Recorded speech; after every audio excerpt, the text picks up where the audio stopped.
talk, because I think that's what, I was hoping that's kind of what would start to come across from these readings, is that it's not just phonology that we're looking at, that there's a lot of other stuff going on. My sense has been for a long time, and I think maybe Ricky and some other people have the same feeling, that the tests aren't measuring all the right stuff. Okay, there is that problem, and that all the batteries that we have available, if you take the best of what's out there, there's still some stuff that we're not measuring. And that e-reader article, we have no way at this point of measuring that stuff. And so,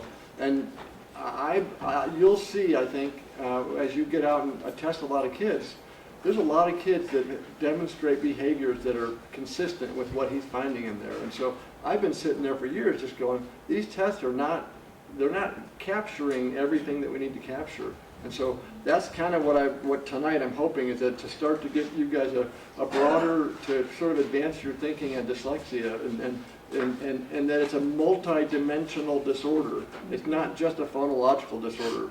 There's these other aspects, the attentional stuff and the visual processing, and there's different stuff going on, and each kid has a different mix of that stuff. So here goes with that then.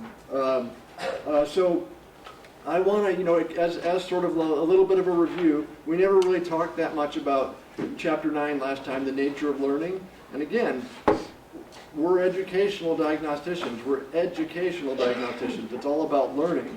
And so we need to understand learning. And so I feel like that you have to have a good rooted foundation in that.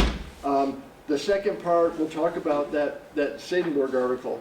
Now maybe you know I'm not only in love with Marilyn Adams, right? I can't tell you how many times I've read this article. I read it again today. I don't know, I've probably read it 5 or 6 times, and it's so rich. It's unbelievable, the depth of information. And so I encourage you guys to read it over the years also. I really sincerely mean that if you will revisit this article as you become more experienced and more familiar with kids and more familiar with testing, the article just keeps yielding up more and more useful information. And so that'll be the second part. The Wyatt we're not going to do, right, Ricky? We decided we're going to... Not tonight. Yeah, tonight. So that one, nix on that. And then probably we're not going to, we'll see, I've got to, I thought maybe if time ran out, or, if I ran short. Sorry. All right, but so I've got some, like a case study, because I think it'd be nice for you guys at this point to start to see this stuff applied, right? Instead of it being theoretical, it's like actual, see how it falls out of the other end of the pipe. All right, so this is, how I am.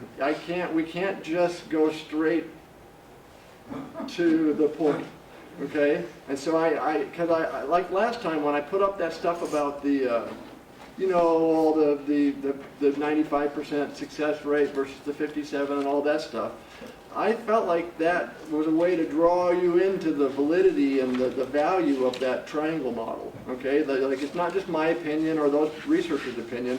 Here in the real world, it's grounded in these scores. These schools that have based their professional development on the model are knocking it out of the park. All a great diversity of schools. So I have the same thing tonight. I want to kind of draw you into this. The Seidenberg article, the modeling the interventions, they're doing computer models, right? The computer simulations of reading interventions.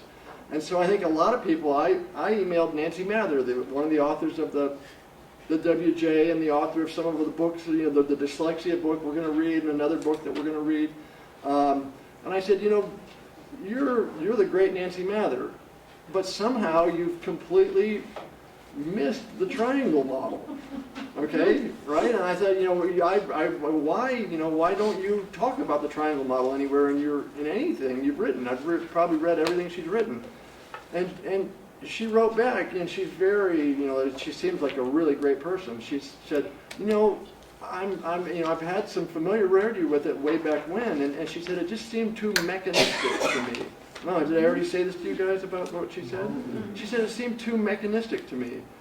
And I thought about that afterwards, and I thought, for me, that's exactly the point. But what I took out of that was the opposite. The mechanistic part is the broken part in kids with a learning disability. And that's what I want to try to explain tonight. And you're like, what do you mean the mechanistic part?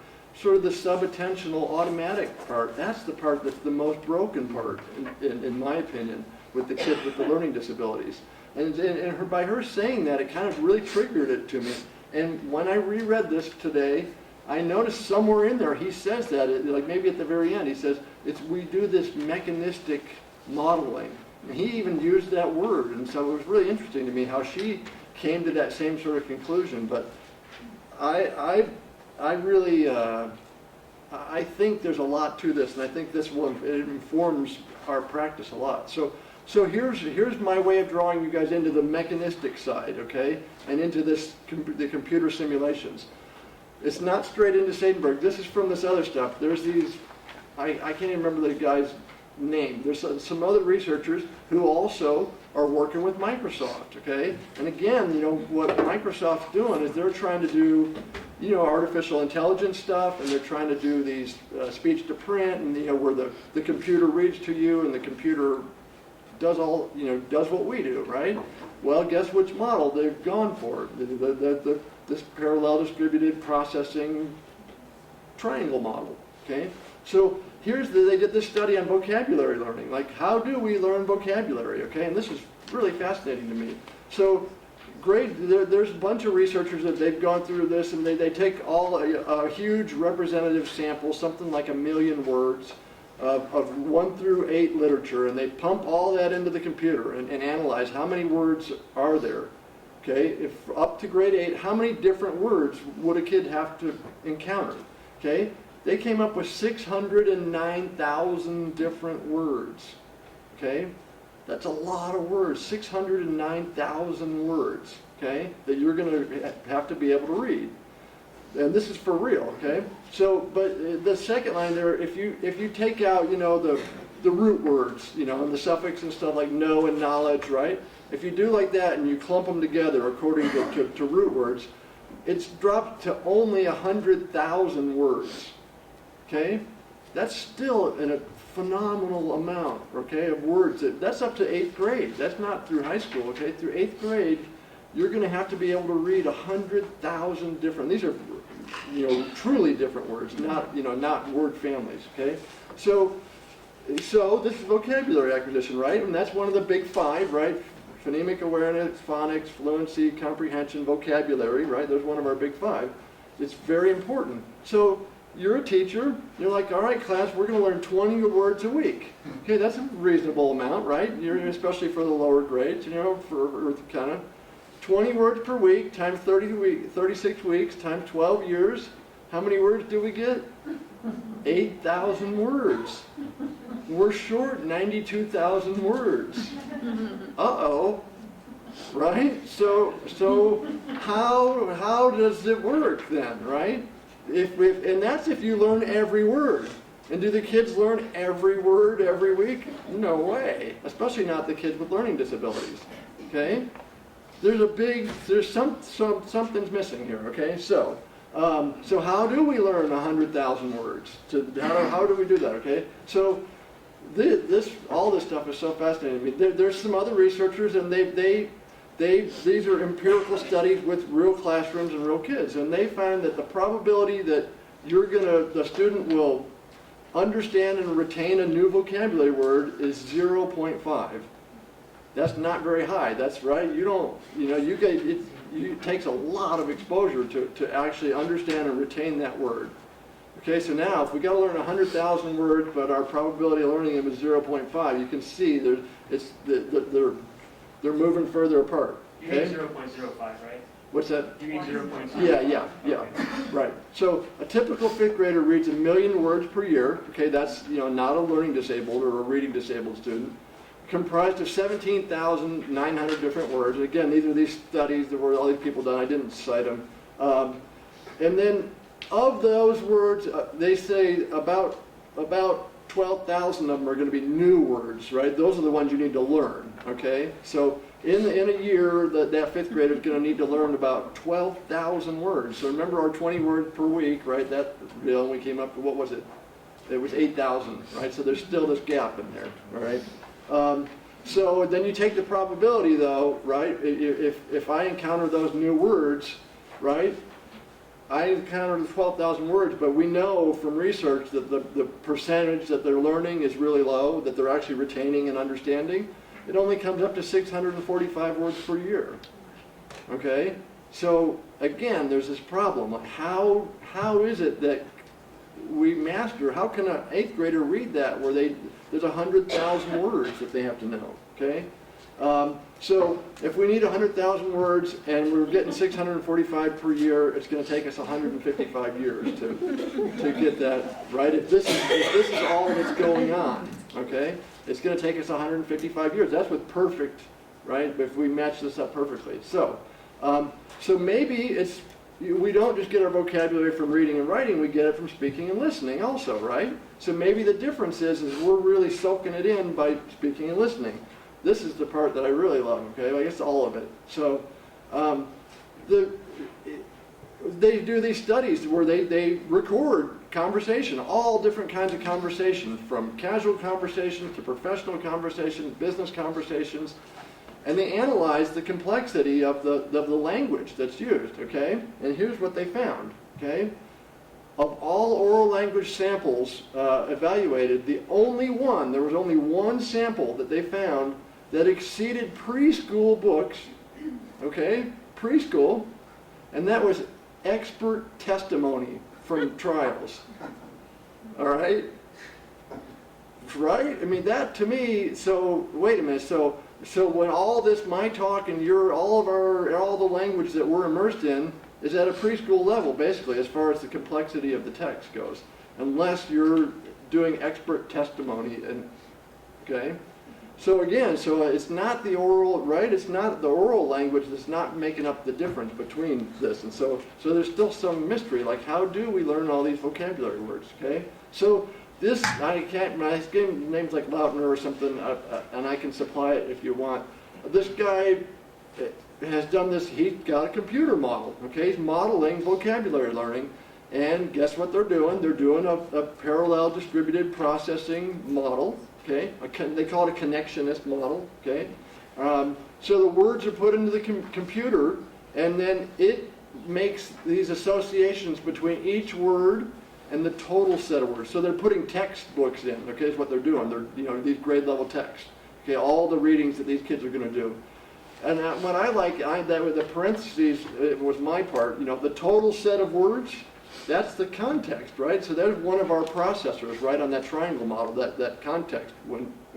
So they're mapping the connection between each word and all the words in there, or the context. So there's a lot of different connections going on. If you remember last week, that really busy diagram of the letters to the words, it's the same kind of deal, except from words to whole context, okay? So associations, they map the associations between the words and the context, and the associations go both ways, okay? And that's what I think the good thing about these models. I said last time, and I want to make sure it's clear, when you're learning the foundational skills, it goes bottom up. But once that stuff's in place, then it goes both directions. It's top down and bottom up. The connections are going back in both directions, okay?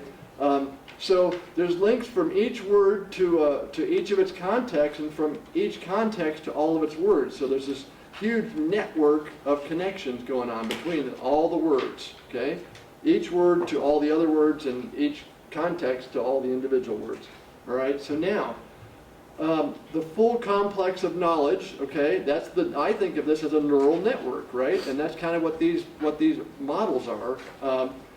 It's that as you read each word, the context goes through each of the words to all the other contexts, and from each context to all the words. And so there's this immense network that's forming as you're reading the words, of connections between this word is associated with this context, and this context is associated with lots of other words, not just that one word.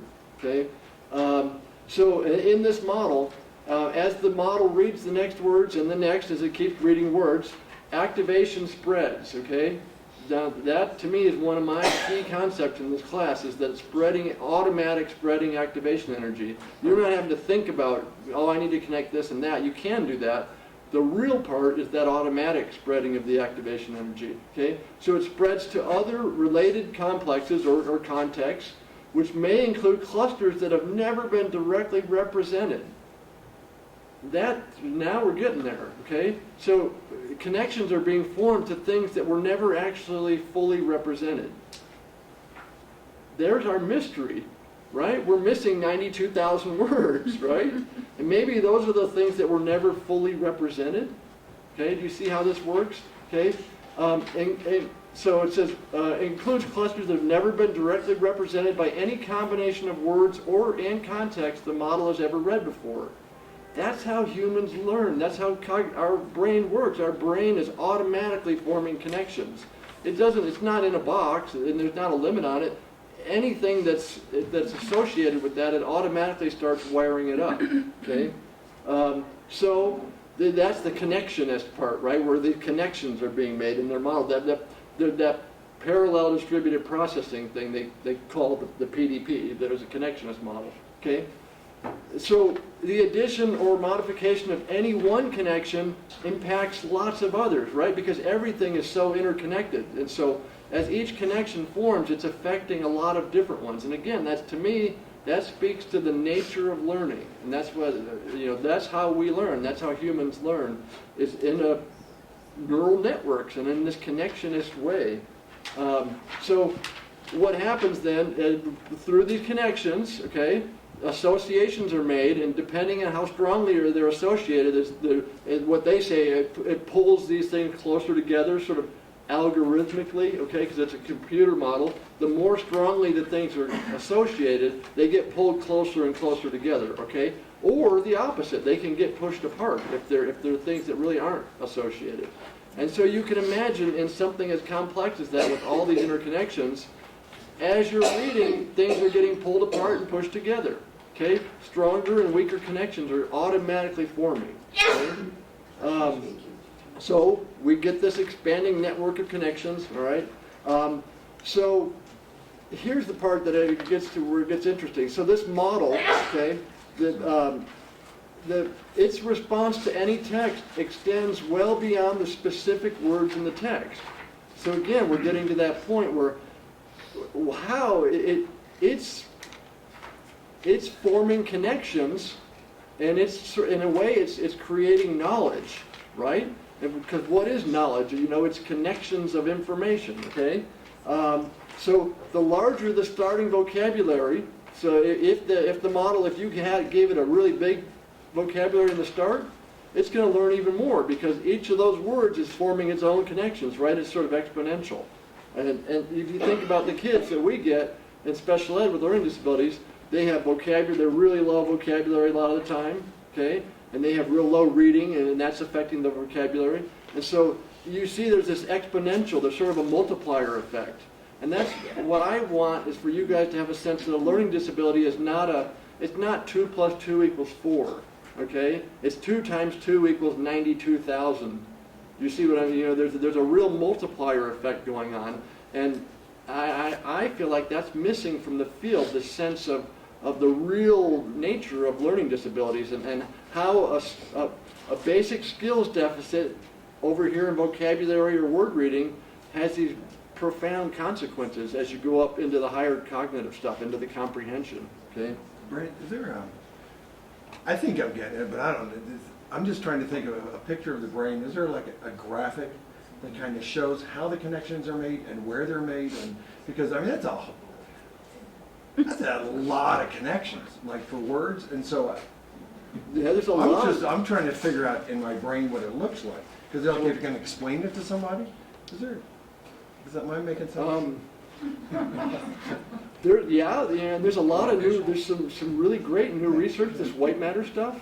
As my understanding, I'm not a biological person, the brain, the cortex the gray matter is thin. I don't know, it's 5 millimeters thick or something on the surface of your brain. Mm-hmm. But then there's the huge white matter section, which is all the connectivity part, right? And so they're doing tons of mapping now on this. And there's some really interesting, real recent research that's come out in the last 6 months or so, where they're mapping the connectivity, in a sense, I don't know if that's what you're talking about, but how the different regions connect, and also, temporally, like the time sequence of the connection. But the language, there's tons of stuff, Peter, on the language areas. There's so much, and that kind of seems like maybe where you're headed with that. I know I have some stuff, and I can get it to you. So partly, I'm thinking it's the white matter stuff is kind of what you're asking about. How do these things connect? Well, that's through the white matter, and they're doing. I think if you're going to try to explain this stuff to parents or something like that, the visual just would. Well, maybe because I'm a little lower level. Well, I don't know. It'll just make a whole lot. You're down here with the rest of us, Peter. For me, I don't know that the parent, you have to be able to explain this to a parent, but I think this. for you to be able to say I understand learning disabilities, I think you need to understand this, because you're the person who diagnoses the learning disability, and you diagnose the dyslexia. And so I think you have to have this deeper understanding, but I don't think necessarily you have to be able to get a student with a learning disability or a parent to go this far. That, believe me, I've grappled. How do I tell you guys this, right? This. I had read a while ago, I don't know if you know anything about this, but weren't they actually saying children who are struggling with reading are almost not using the same parts of their brain that children who learn it so quickly? And you're almost like retraining the connections? Absolutely, and that's some of the reading later, that dyslexia, maybe in a few weeks, that she talks about that some on the different brain regions that they're That's doing. what the Shawitzes, the husband and wife team, they did Okay. all those MRIs and Okay. showed that. That showed like what parts of your brain light up and then training the right parts and... Yeah, and I think, I think that, I think there's some misunderstanding around that, in my opinion, too. Like, people are like, oh, this part of my brain's, like, there's this visual word form area, and the visual word form area for people who don't read is not it's not wired up.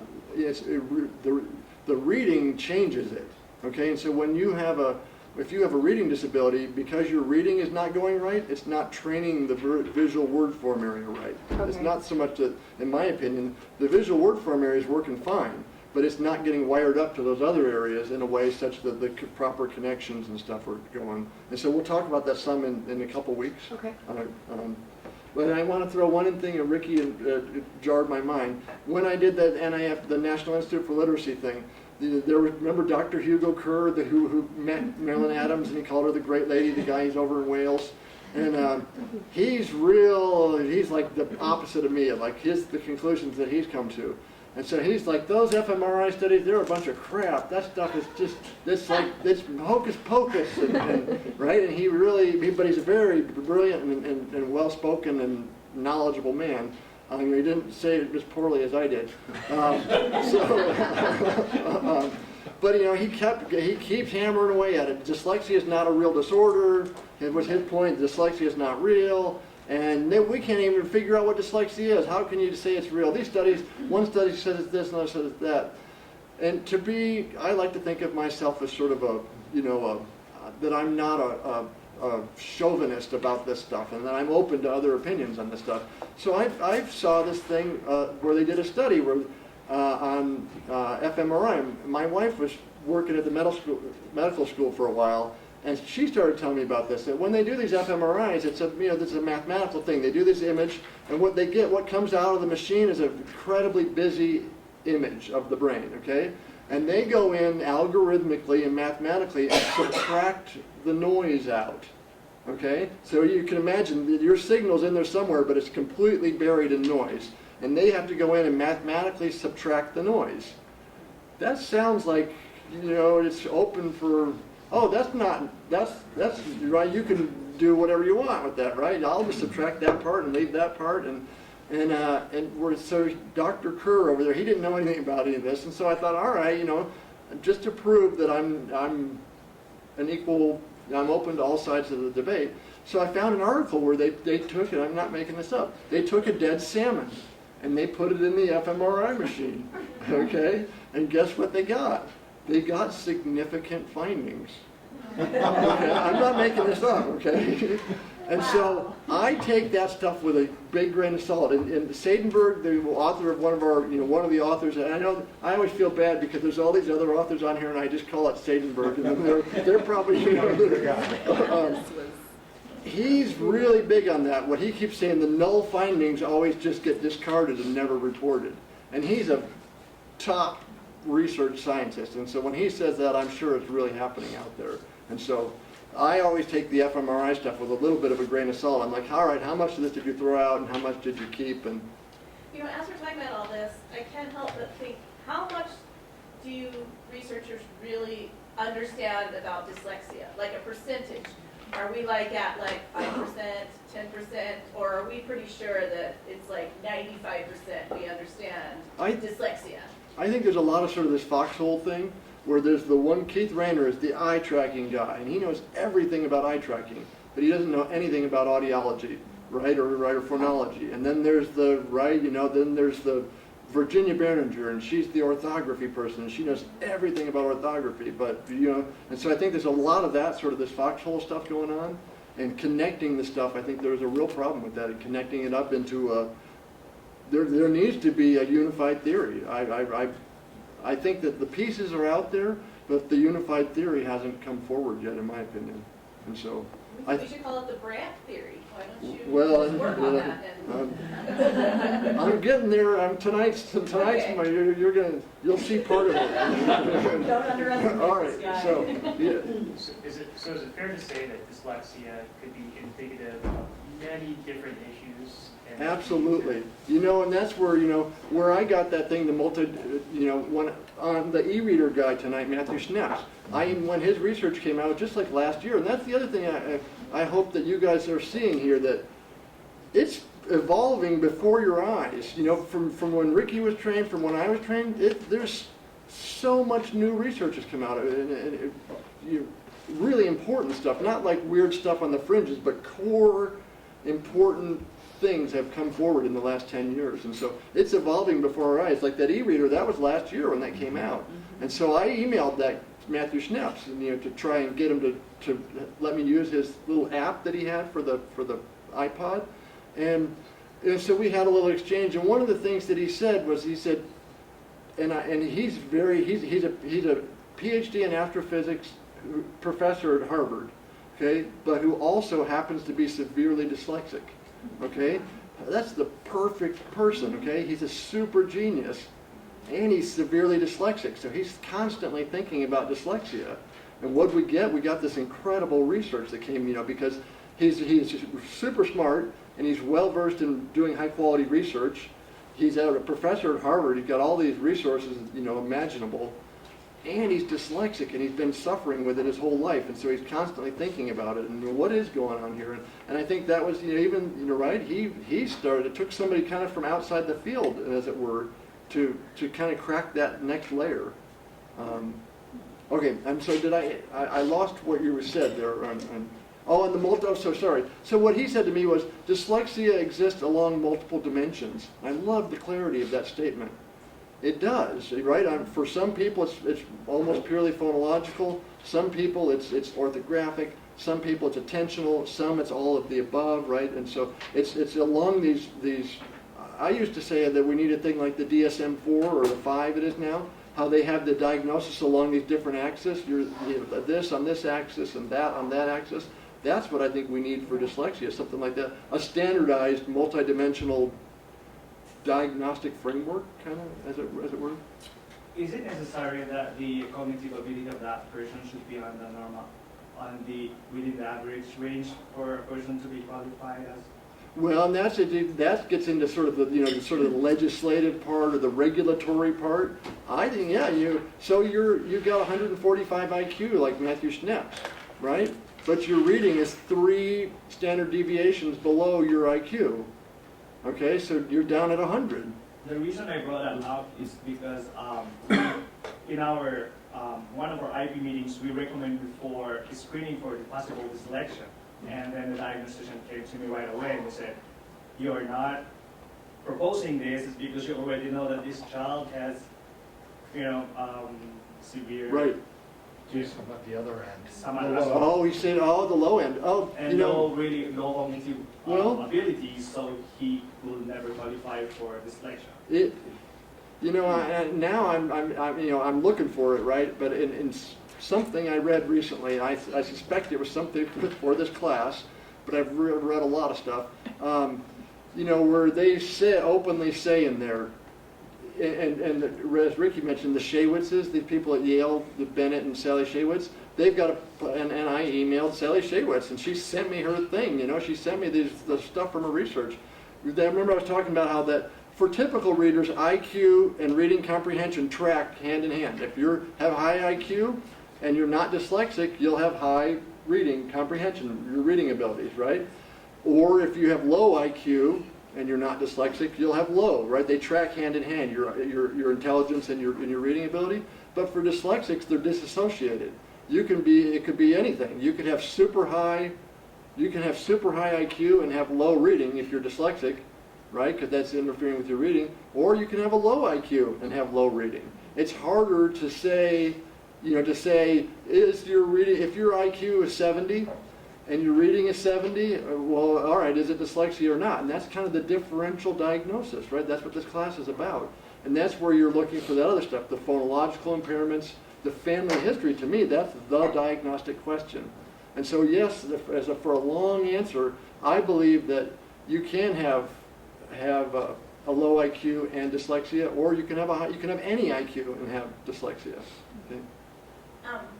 Just as a point of question, wouldn't a reading intervention for somebody who has dyslexia be good for somebody that has an IQ of say 70 and a reading ability of 70? That's Wouldn't it be exactly. good? I completely agree. I don't.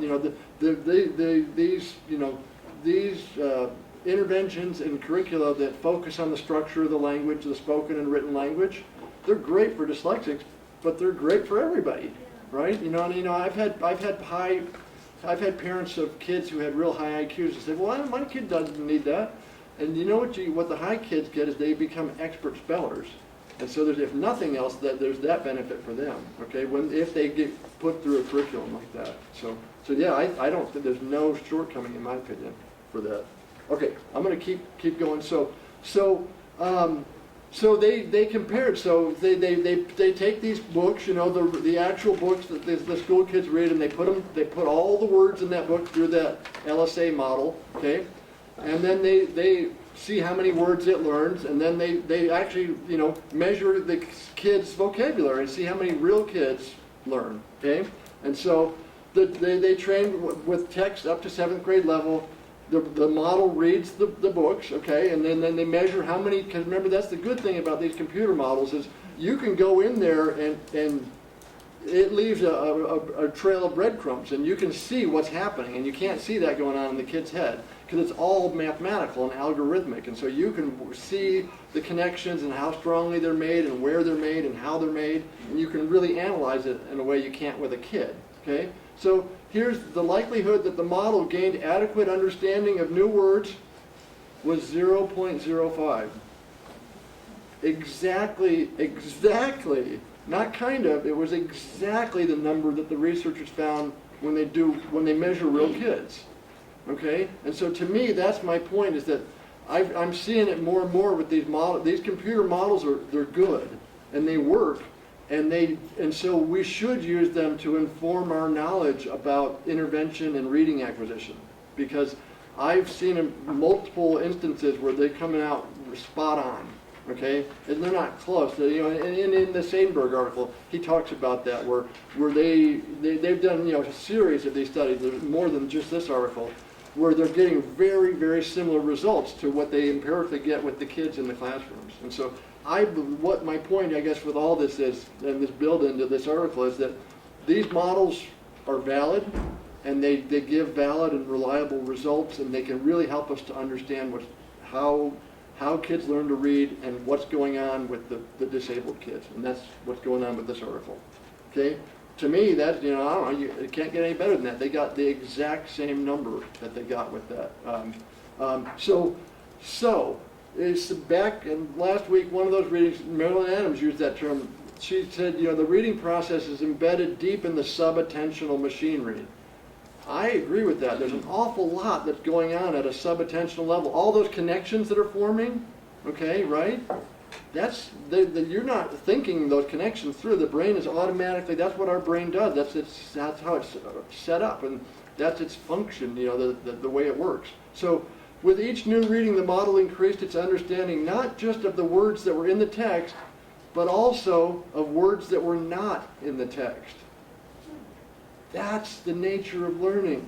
There's a lot of learning that's not in the text, as it were. Does that make sense what I'm saying? Where the kids, that's the multiplier effect. A disability, a cognitive processing deficit that affects a basic level of learning has a much broader effect in all this connection, okay? All the sub-attentional connections that we form, okay, right? Well, if you're knocked out way down here, there's 200 connections above it that can't form, okay? And to me, that's the real nature of a learning disability. Is it related words? Like, I mean, I don't understand. Well, let me like, go- for example, if like past tense forms or words with the same roots or. No. But how can you learn It's words not the word that- family kind of stuff, or well, watch, so I tried to explain it, okay? And guess who alerted me to this? Marilyn Adams, okay? You know, and she keeps dropping these studies out, you know, like all this stuff. I'm like, she's the one person I've emailed and I've never heard back. I want to say, just get to the point, put it all together, you know, right? Over the decades, you put this out and you put that out, and she keeps kind of dancing around the point, it feels like to me. And so I'm trying to get to the point here, I guess. That's why So, she didn't answer back. what's that? That's why she didn't answer back. She Well, would've put it all together. it's hard, yeah. But as smart as she is, I'm sure it's not, though. So in terms of vocabulary gain, the model learned they measure this, right? It's all mathematical, algorithmic. So this is not a conjecture on someone's part. They can actually analyze the model, right, and get the numbers, okay? It learned 3 times as much about words that did not appear in the reading as compared to words that were in the reading. Okay? Because, so watch. I think I'm going to get to your, all right, so with this next one. So here's I think what you're asking. Every concept is learned in terms of similarities and differences and relationships with other concepts with which we're already familiar. Do you see how, so everything I learn, I have to learn in relation, that was the nature of learning from last week, in relation to something I already know, okay? And it's by taking those different things that I know and reconnecting them in a new way that a new concept emerges. Does that make sense? And so you can see how you can connect those words that are there, and by making connections between these different families and groups of contexts of words, you come up with new concepts that weren't even actually in the thing. But they're words that you've already learned before, and you're just Well, reigniting them? It's similarities and differences and relationships and concepts that you've learned before, that you take those and you combine them in a new way, and then you have there's your new learning and your new concepts. So watch, here's the next one. Words are just labels for interrelated bundles of knowledge. You see that? The interrelated bundles of knowledge. That's what's, to me, we put words on them, and that's how the miracle of language, right? But that's really what it only makes sense in terms of what you already know. Okay, Margot? You know, in a sense, I can't help but think that we're trying to teach you in process of learning in this program to be able to extrapolate, to truly come with many different thoughts and put it together. So, for example, you're learning certain tests, but we're assuming you're going to be able to, we're not assuming, we're teaching them in such a way to generalize. So that when you've seen certain things, your brain is capable of putting things together. And in a sense, seems analogous. Yeah, absolutely. And that's the way humans' cognition works. I think it automatically does that. There's a lot of, subconscious, in my opinion, at least for me, there's a lot of subconscious processing that's going on, where I'm not necessarily thinking about it, connections are forming. I know Chris has a question, but I just try to see how that means new words, because I could have an idea that's sort of, but I wouldn't have the word for that idea until it's introduced to me. But you have the capacity to learn that. Right, it's sitting Yeah, there. I guess I'm ready to hear the word. It's sitting there waiting for a label, Yeah. right? And that's, and here's our speech therapist gonna, Yeah, well, poor Chris. Yeah. Oh, I was just gonna ask if that's a fair way of looking at it, like, when we form these new connections under this connectionist theory, that we're creating the capacity to put a label to a concept that we Yeah. may have formed previously. yeah, I think. I think it's a really well. Amy, you had something to say though. I'm thinking of it more in terms of semantic connections and morphological connections. So, like you learn eating means past tense. Okay, so then I can jump to several words and attach ED. Okay, I learned all those new words that go with that. And then I'll find an irregular one and somebody will say, that doesn't quite work, and I'll learn the exceptions. Well, that's what I asked him at first, but he said no. See, well, and that's not what they're talking about here. It's not about that. Interesting that you mentioned that, though, that Seidenberg has done a bunch of research. He's done a bunch of modeling on morphological and that stuff. And so, no, I don't believe that. It's not what's the cognates, and it's not that stuff. It's new. It's conceptual, right? It's not as simple as suffixes and prefixes and word families. It's new concepts. It's more conceptual. Okay? To me, this is, if we can say we are educational diagnosticians and we understand learning, we have to start to understand this, is because this is learning, right? This is how learning happens. I was just thinking maybe one way that you could be cementing a word that you're not actually reading is that you mentioned that you only learn the word in 0.05. Your chances are only 0.05, which is like you have to read it 20 times before you get it. You have to have multiple exposures here.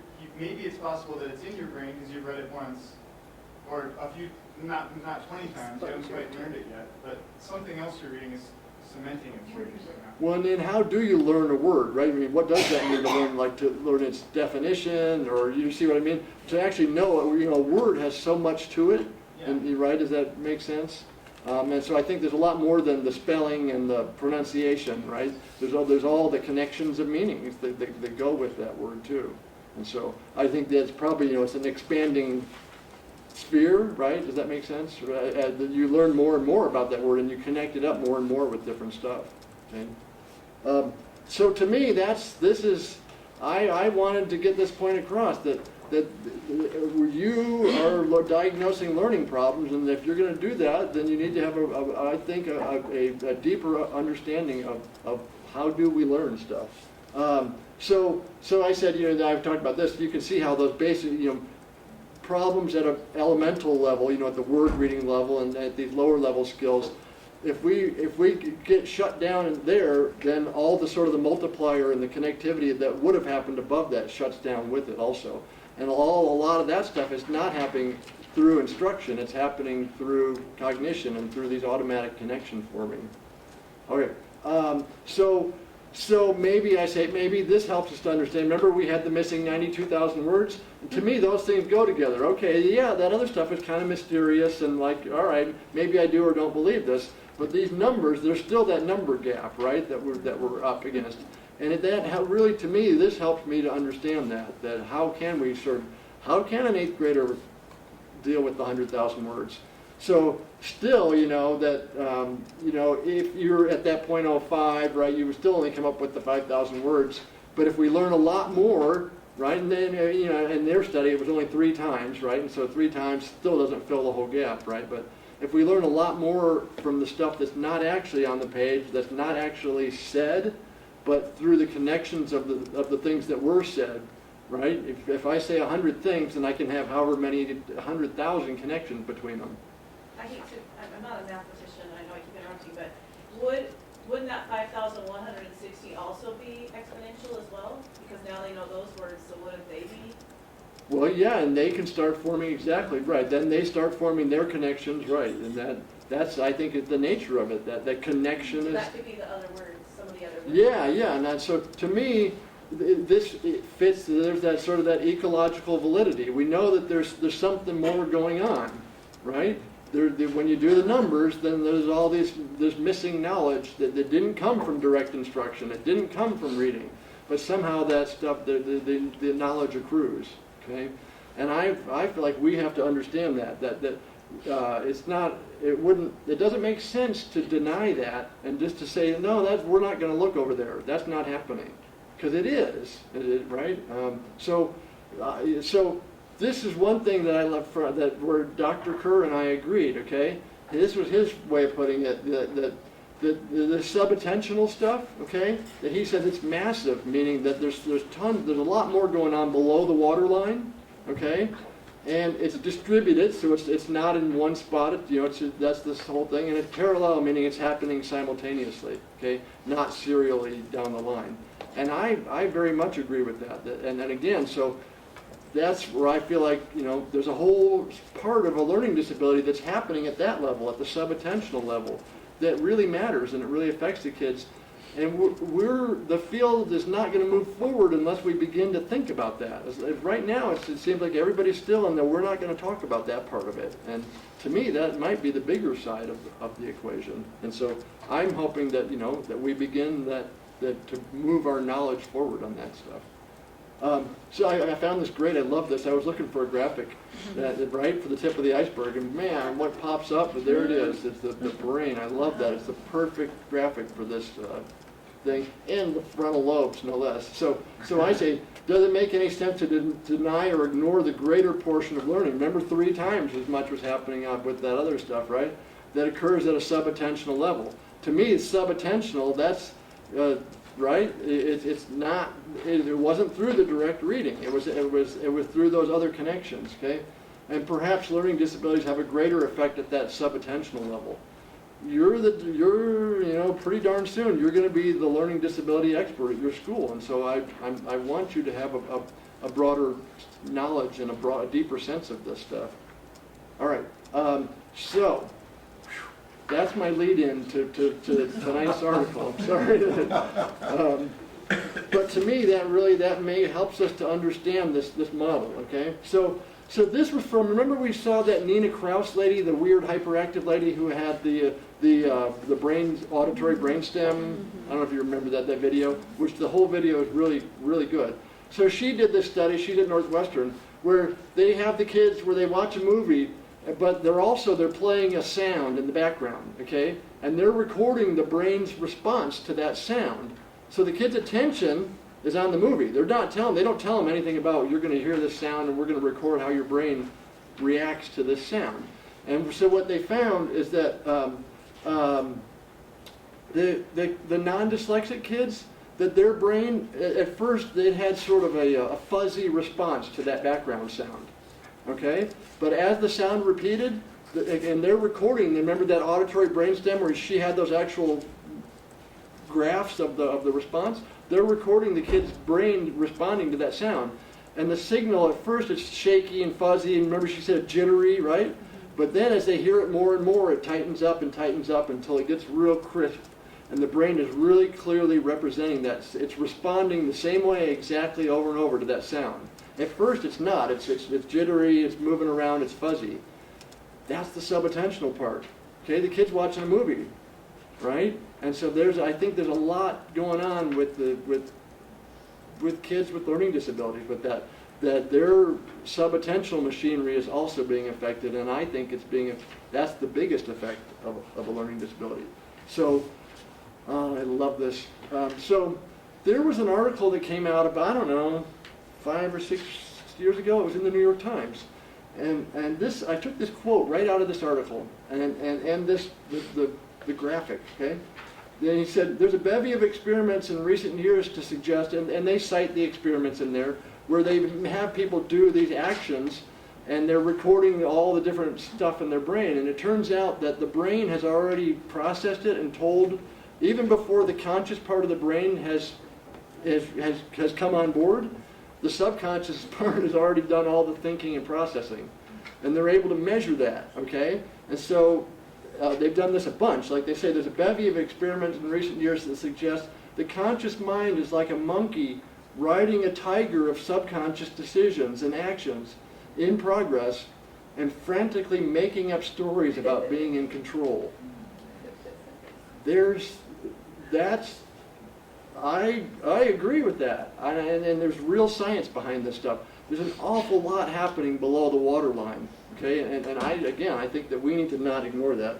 And so I love the graphic where the monkey's up there and he's making up stories about being in control, but he's actually facing backwards, right? All right, so here's my alternative definition of dyslexia. Okay, but I thought that maybe that's what I'm leading towards. Okay, dyslexia is a disruption of the ability to form correct, well-functioning, shared interletter activation energy networks. I think that should make some sense to you guys from the reading, okay, about the shared interletter activation energy and how it forms these networks, okay? When I put that up on the National Institute for Literacy thing, there was one person in the whole world that knew what I was talking about, and that was Dr. Hugo Kerr. And everybody else said, what in the hell are you talking about? And so I thought, well, I'm alone in the forest again, But you guys, now I'm not alone, and I've dragged you into the forest with me. And so to me, that strikes at it. That tightens up the definition for me of dyslexia, okay? It's a disruption of the ability to form correct, well-functioning, shared interletter activation energy networks. Okay? Because if those integration activation energy is not being shared properly, then the whole cascade happens, right? So this disruption is commonly caused by phonological processing deficits and orthographic processing deficits, right? Also, the orthographic is kind of tonight the e-reader stuff, the visual stuff, okay? This disruption of interletter activation networks affects the ability to form automatically recognized sight words. Because that's these dyslexic kids, you'll see this. The switch to automaticity is what they can't do. Not that they can't, but they have great difficulty switching words to automaticity. Okay, I like that. For me, that makes more sense than these other definitions that we have. But I guess there's more specialized knowledge in there. But that sort of strikes at what is dyslexia? For me, I'm like, what is it? What is dyslexia? And to me, that's it. It's that interruption of that process. Okay. The imperfect ability to form automatically recognized sight words, because that's what had happened on the previous slide, subsequently affects reading comprehension, fluency, spelling, vocabulary, and writing. Okay. I don't think those things are dyslexia, but that other from the previous slide, the dyslexia stuff, it causes problems with all that. And so I think that's part of the problem too. People think that every reading problem is dyslexia. The dyslexia is that disruption of that shared interletter activation network forming. Okay? All right. So there it is. That's the beginning of the unified theory on dyslexia. So this is from Seidenberg, right? And so this is and I realized, I know the first time I read this article, it was so challenging, and I apologize, but I feel like it's so rich, and even if you just got 0.5 out of it, then you got a lot, because there's so much information in there.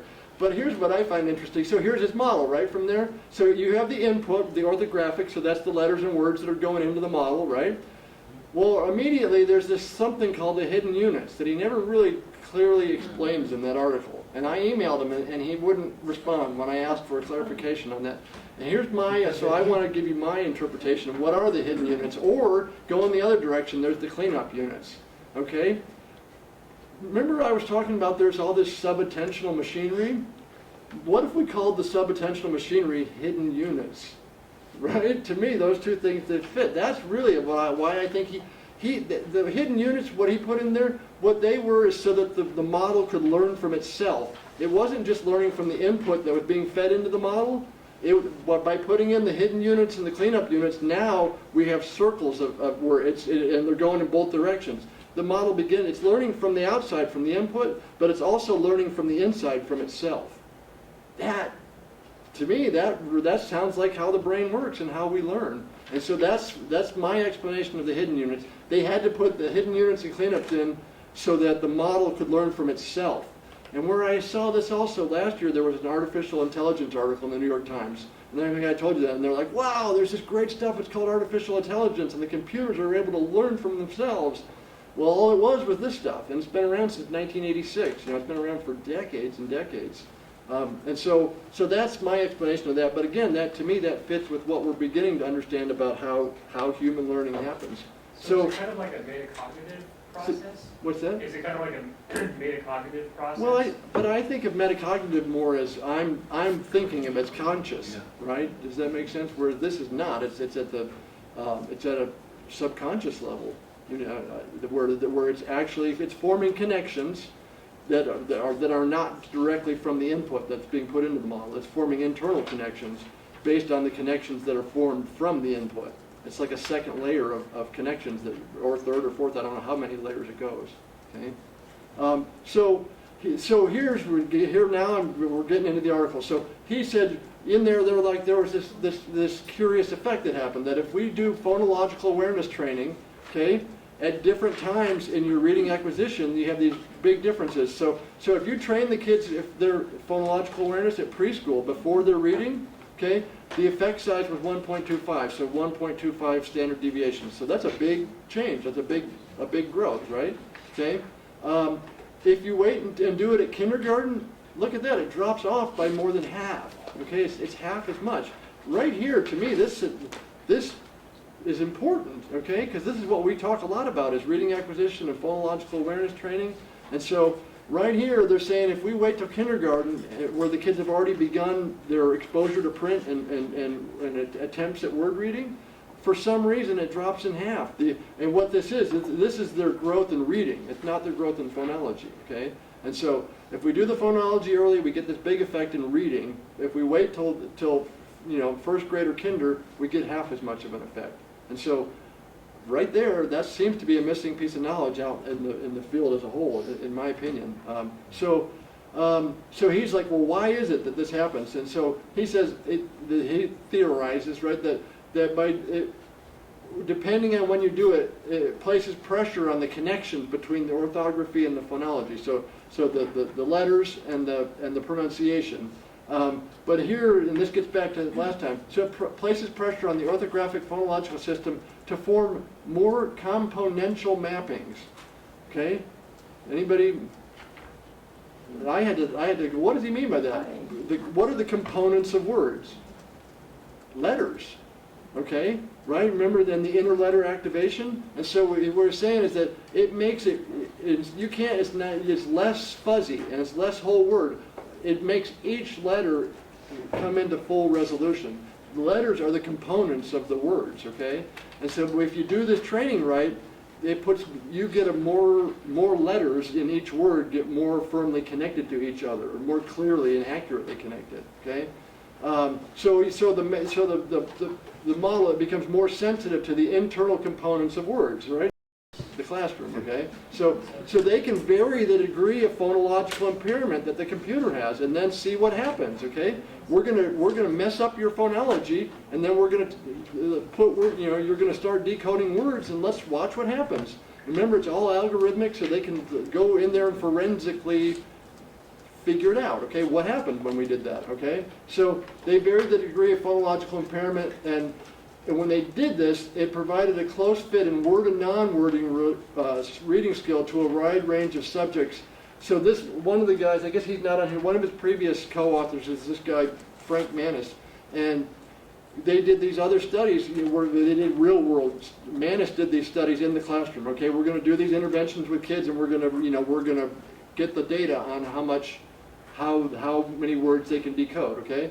Well, guess what? Remember saying that it forms his computer model real closely fit with those real world ones. And again, that leads to me to the thought that these models are valid, and so the information that's coming out of these models is informative and helpful and shouldn't be ignored. Okay? So the normal unimpaired model's phonological system was able to repair partial or noisy results that were produced by the reading system.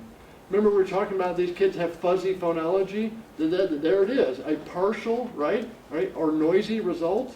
To me, see how Nina Krause over here in my audiology lab, she's showing me the signal. Here's the noisy, fuzzy signal. Okay, and in here, his model is saying, you know what, this stuff, they're not getting a good signal out of it. And I see this convergence of these things where it's coming into focus for me. Okay, so the unimpaired model, the non-dyslexic model, it can deal with a fuzzy signal and it can do okay. It can repair it, okay, because it's got other stuff going on. It's got good clarity and all the other processors are working really well and everything's working in concert. And so it can take that impaired fuzzy signal and repair it and get to the right and decode the word properly, okay? But in the impaired model, right, what happened is that these hidden units had to do a lot more work. That's what I'm saying about the subattentional part, right? The hidden units, all of a sudden, they're having to do lots of extra processing. All right, and to me, that's where I'm thinking, I hope you guys get this sense of what is a learning disability and what's going on for this kid who's having this problem, okay? There's a bunch of subattentional stuff where there's a processing their brain is not wired sufficiently for the load, okay? If the hidden units produced an output that was not exactly correct but was sufficiently in the ballpark, then the phonological system could pull that partial result into correct representation. For the non-impaired one, right? First they did it with full-strength phonology. It's on. Everything's working great at my phonological processor, okay? Right? So that's important. We need to understand what happened with typical kids first, okay? Then if we switch over to the impaired phonological, so now they cross the wires where it doesn't have good phonological representations in there, and we're going to ask it to decode words, and let's see what happens, okay? So more work had to be done by the hidden units because the phonological system couldn't deal with it, okay? And again, you see what's happening there. That's a lot like the reality. Why is it that these reading kids so often have a phonological problem, okay? The increased workload on the hidden units caused them to be more likely to memorize word forms, okay? This is the whole word thing, okay?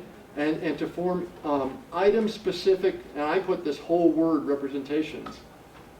Isn't that exactly what the poor readers do? Okay? They kind of memorize that word as a whole word, but they're not getting that they're not doing full alphabetic decoding.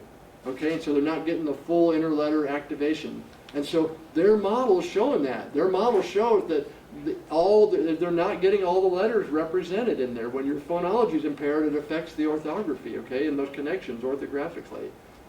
That's what's going on. I think that's what's going on with these kids, okay, and that matters. So what do reading recovery teachers? Any reading recovery teachers here? What do they tell the kids? Just guess. What word would make sense there? That's their strategy. It's in their manual. Okay, I've read it. Okay, what word would make sense there? Well, you're figuring something out. But the name of the game is the interletter activation, right? And sight words, and sight words form from that. And if you're just guessing whole words, is there any interletter thing going on? You see why that's such a terrible strategy? That's what poor readers do. We don't want to encourage people to do that. We want to encourage them to do what good readers do. And so the whole word, these item-specific things, that's the problem, not the solution. Okay. So a phonological impairment leads to poor learning in the phonemic awareness to orthography pathway, okay, the phonological to orthography pathway. Instead of forming fully specified, by fully specified that means every letter, right, is fully specified in there, okay? And instead of forming fully specified representations, the impaired model learned whole word item-specific representations, okay? That's great. So I learned one word, but remember that multiplier effect? If I had learned the syllables in that word or the onsets and the rhyme, each of those onsets and rhymes and syllables and letters can connect to other words with similar onsets and rhymes and syllables and letters. But when I learn it as a whole word, it's a one-off. There you go. Pretty much that's it. I mean, contextually it can go on, but orthographically and phonologically it doesn't so much. Right? And we need all those networks to be going properly. The poor kids way over-rely on context, right? Their contextual processor's working fine unless they have a language impairment, right? Their contextual processor's not the problem. It's their phonological and orthographic processors that aren't working. So why would we encourage them to go up here and rely on this one when we're trying to repair these ones? The only way to repair them is to use them, right? It's like going to the gym. Okay, so, yes? So your Harvard professor that has dyslexia, he must have been very motivated. Well, you know what he says, To and learn. his Did name. he overcome some of this connection stuff, or? Well, his name's Matthew Schneps. If he's on that paper, right? And if you The could go, e-reader? huh? Author of the e-reader article? Yeah, and he there's a bunch of videos of him on YouTube. You can search him up, right? Where he's giving talks about this. And he said, you know, I went into astrophysics. He goes, I didn't just go into astrophysics. He said, I went into this very cutting edge of astrophysics. He said, one of the reasons why is because there was no research on that. He goes, I was the guy doing the research. I wasn't having to read all these other people's research. And literally, he says that in his talks. He said, that's why I went over here. You know, and so no, he says in his things that he uses an e-reader and like that his computer reads stuff to him and he dictates to his computer, and I think he's severely dyslexic where it's So he still struggles with reading? yeah, that's my sense. He didn't admit any of that to me. You know, after we had all these complicated emails, you know, and then when I saw the video and he was talking about how impaired he was, I thought, how on earth did he ever read that stuff, you know, with all this technical jargon and stuff in there? But, you know, he's a PhD in astrophysics at Harvard, so he probably, whatever your problem is, if you're a super genius, it goes better. Books on tape and stuff. Well, there's text activation readers now and Right, stuff. right. You can dictate your texts and now, I mean, of course, when he was studying back, when he was in his PhD or whatever, maybe not. I just was gonna ask about, I drank tea today called Constant Comment, so I think I'm constantly commenting. I'm very sorry, but I'm interested. I was going to, my husband has dyslexia, and he's an art teacher. Well, in his art teacher class that he takes, of course, like, nobody in there can really read that well. I mean, they have to do these research papers, but I just kind of feel sorry for the teacher that has to read the papers, because, like, nobody can really, like, read and write. But they can, like, draw so well, and they can, like, notice, like, everything. Like, they're in the room, like, I'm just sitting in the room, I notice all the words, but my husband will notice, like, everything else. Like, later he'll talk to me about, oh, you know, the one with the glasses, this or that. And I'm like, what, huh? So, what is the relationship between, like, visual, like, he's very visually attuned to very many things, like different shades of color and all this stuff, but yet, you know, like, reading is very hard for him, and it seems it's not just him. Reading has to go through your phonological processor, right? And then all roads go through reading go through the phonological processor at one time or another, and so, right, you see what I'm... Yeah, but I mean, it just seems like his visual, like, there's a part of his brain that's way bigger than my part of my brain. And it seems like those art teachers, they get together and they're just all visual and talking about the stuff. Matthew Schneps, the guy who we're talking about, the Harvard guy, maybe this past summer, real recently, he published another article on just exactly that, these perceptual difference between dyslexics and non-dyslexics. And specifically in kind of what you're talking about, how, like sort of in a busy visual display, what typical non-dyslexic people would key into it versus what the dyslexic, and there was a qualitative difference, and I think that's exactly what you're talking about.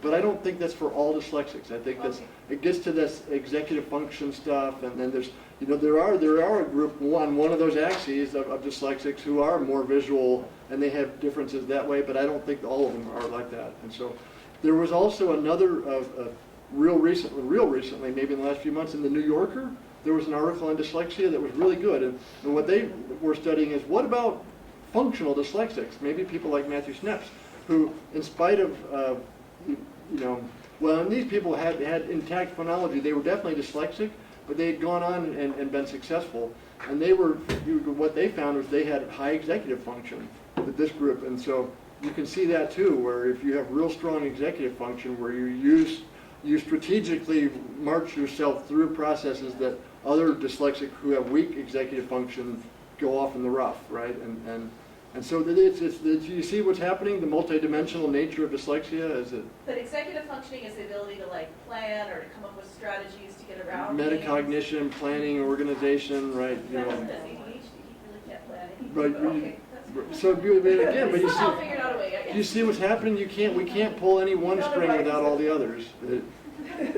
Okay, all right, so they've done these, I don't know if I guess I haven't presented this, these signal versus noise experiments, and Mark Sadenberg and Nina Kraus and these people, they've done this, right? And so dyslexics and non-dyslexics are equally able to distinguish visual pattern on the screen, okay, if it's just the pattern, okay, if it's just the signal, there's not the noise on there, okay?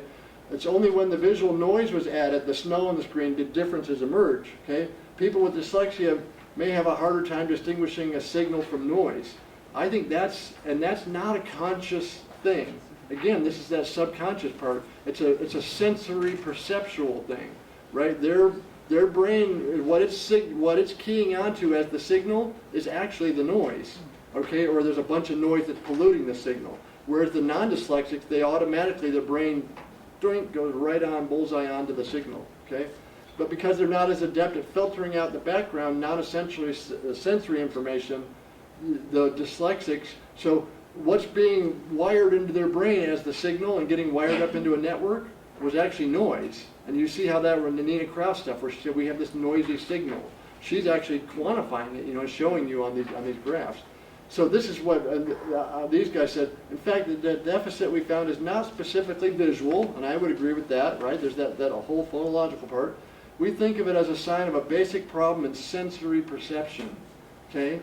You see what I mean about that subattentional part? That's where I feel like if you guys are going to understand learning disabilities, you've got to understand that there's this whole sensory part that what the subconscious machinery of my brain is keying into as the important meaning-bearing signal is actually the noise, or it's not pure noise, but it's polluted. And so to me, and you can see the date again, right? 2006 was when, right? It's only real recently where they're, I think, starting to understand this stuff. Just out of curiosity, kind of on the flip side, I've heard about people who are remarkably fast readers, finish a novel in just 2 minutes. Right. Is there something that, maybe some sort of sub-attentional mechanism in their brain that just allows them to process so fast? There must be. I don't know though, but I don't know. Yeah, I mean, there's something going on for these people with incredible processing speed. Yeah, and I've seen that with occasionally. I was at the bank one day. I had to have some form processed, and the guy was his hand. He wasn't typing. He was like, moving through forms, right? Filling in blanks and I've never seen anything like it. The guy's hand was just like this, like, holy cow! He's some kind of savant, I mean, right? Like I say, it wasn't typing words, with moving through these complicated banking forms, and so I don't know, but I'm sure there must be, right? Okay, so people with dyslexia appear to have shaky mental categories for the essential sounds. So then now we switch to that other one was on the visual end. This is on the auditory part. They have shaky mental categories, and Nina Kraus's subsequent research, right, seems to show that, right?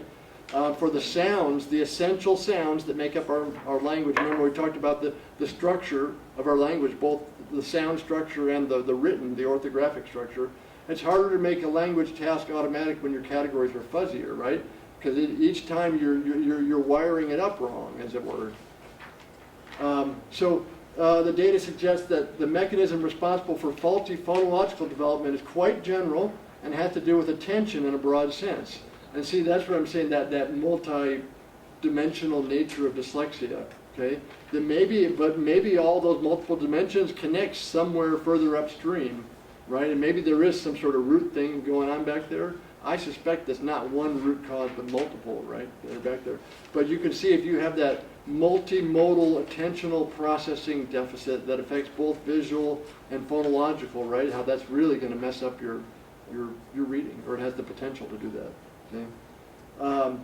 The findings are consistent with the hypothesis that dyslexic children have difficulty setting their signal filters to optimum and ignoring distracting noise. And I think, again, that does happen at a conscious level, but also, in my opinion, more importantly, that subconscious signal processing that's going on is they're not filtering out the non-essential stuff. And instead, they're processing that as the signal, and that makes it hard. Okay, so this is the Nina Kraus one where they were given that sound, the D sound, right? Where they give it, right? And so this one, we already did that one, right? I think that even though they were paying attention to the movie, their brain's response to that sound was getting crisper and crisper and more clearly represented. So each time in the end that sound fired, they got a real crisp response out of their brain. Okay, so this guy, Albert Galiberta, and there was somebody's question the other night, I can't remember now, that made me think of this guy. He's the the neuroanatomy guy, and he got 10 dyslexic brains. He's at Harvard. And he did, these autopsies on the brain and to see what's different about them. And so he came up with this stuff. So he says some of the behaviors correlate with changes in the thalamus. And again, I'm not a biological guy, but the thalamus is where the sensory relay. So all your sensory input first goes to the thalamus, and then the signal goes up to your cortex. Okay, so you can see there what they found was those neural migration problems in the thalamus, and so if that's messed up, how that's going to mess with your signal processing and your sensory processing. And then, although both phonological and auditory processing deficits could be demonstrated in many dyslexics, and others, the latter is the auditory processing, may improve with age. Oops, sorry, I don't know how I did that. Sorry, I got to get back to where I was. Sorry. Go to current slide.